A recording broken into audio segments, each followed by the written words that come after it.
Hey guys, my name's Justine. Welcome back to my channel. Today I'm going to show you how I made these melty disco balls, so let's get started.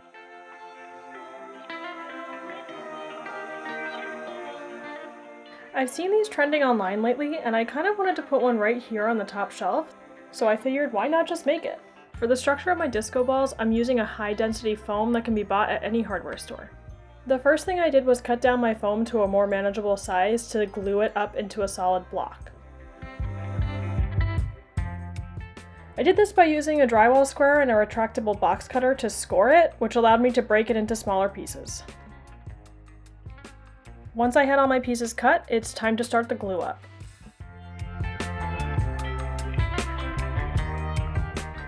I'm going to be using a spray foam adhesive, which I'll link in the description below, but this stuff sticks to everything, so definitely make sure to cover your workspace and wear gloves.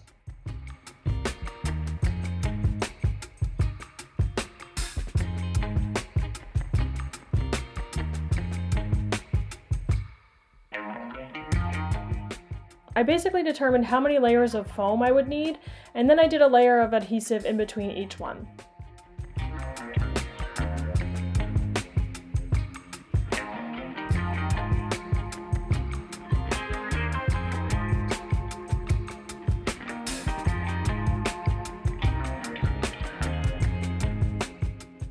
Once I had all of my foam stacked, I made sure to put pressure on the entire block of foam so that they really stuck together, and then I went ahead and used blue tape to tape it all together to make sure that everything stayed in place as it cured.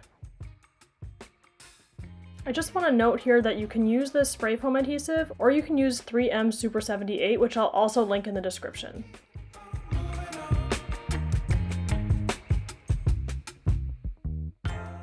For a little added weight, I added a couple of potted plants on top and let it sit overnight.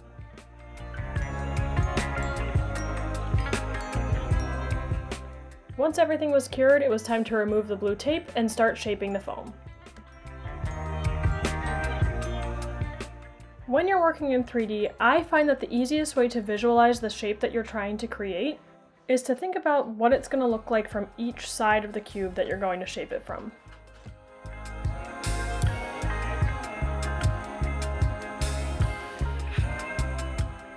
Once I had my sort of blob shape drawn out, it was time for me to work to start removing the areas that I didn't want.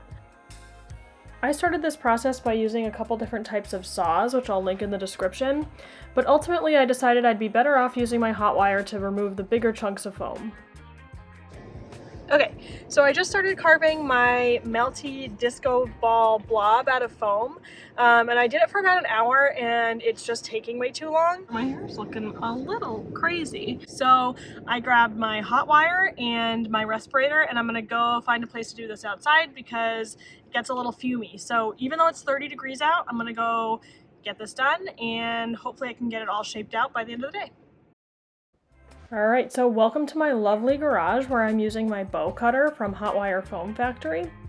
I'm going to start by cutting out this general blob shape from the top, and then I'll work to refine the shape from there.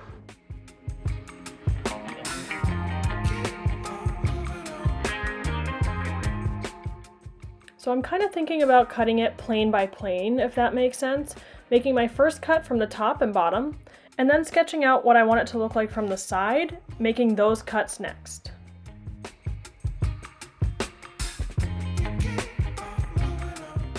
So you can kind of see it starting to take shape, even though it's a little rough around the edges, literally. But remember, I'm really just trying to remove some of these layers of foam so that I'll have an easier time refining the shape later when I do it by hand.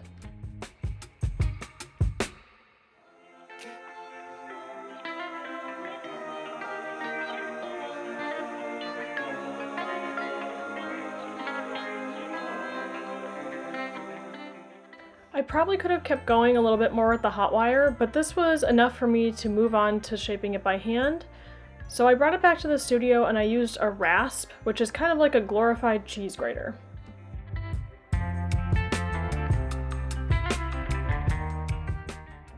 So I used this to buff out some of those harder edges left from the hot wire to get it closer to a blob shape.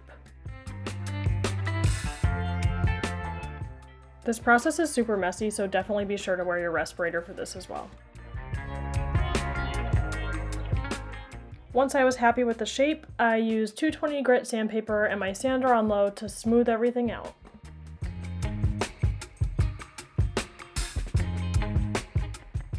When I'm working in 3D, I always like to take a look at my project from every side to make sure I didn't miss anything, and these ones looked pretty good to me.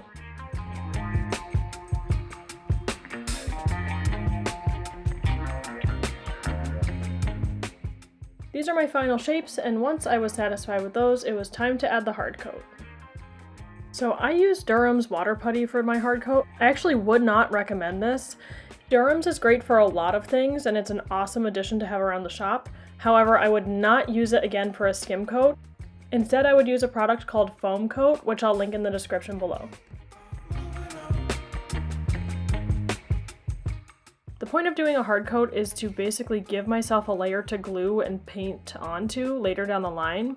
Foam can be reactive to different types of products, and sometimes it can melt from things like spray paint. So I'm basically just giving myself a barrier.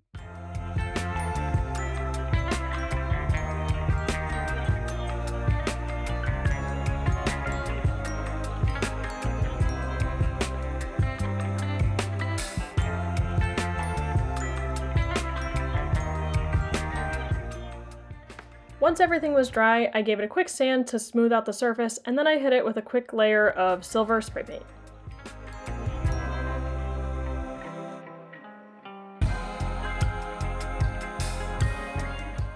I started with a single circle mirror and I added a little bit of glue. The rest of the tiles are self-adhesive, so those will go on quick. I did have to trim the shape of the squares around that original circle just a little bit, and for that I just used a pair of heavy-duty scissors.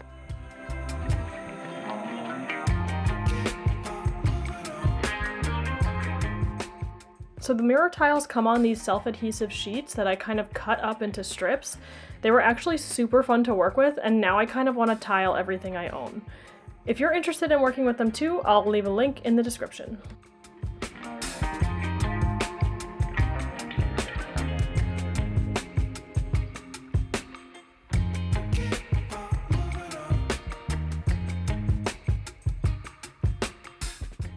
Alright guys, and this is what they ended up looking like. I am literally obsessed. I want to make so many more of them. And best of all, when the light hits them just right in the studio, it turns it into this magical disco space, which I am thoroughly obsessed with.